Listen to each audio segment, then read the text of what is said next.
How's the program working out? Thousands of Bitcoin miners in Texas are suffering from yet another storm, causing them to halt operations. Maxis always talk about how indestructible Bitcoin is, yet a tiny storm shuts down half of the network. The reality is Bitcoin faces many weaknesses and vulnerabilities. I couldn't agree more.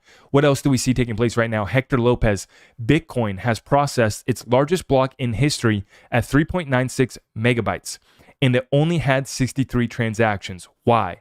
Users are adding JPEGs to the blockchain, which is taking up space and limiting the amount of transactions every block. Now, what does this mean? Now, somebody says here, they're trying to correct them, and they say users are adding JPEGs. No, a miner added one JPEG. It's not a trend yet.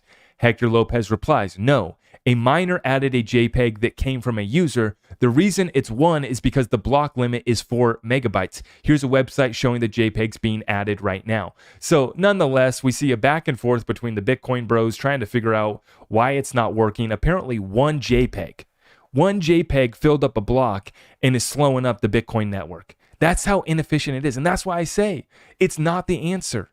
I agree with Mark Moss. I agree with the Bitcoin maxis on the destruction of the US dollar, on the dollar and the Fed being backed into a corner here with no option out. And we do need a neutral, sound money. Bitcoin, how's the program working out? Not so well. I am your host, Zach Rector. I really appreciate all of the love and support. If you want to support the channel, just remember that you can start by smashing that thumbs up for me, sharing this content far and wide, and everything else is at my website.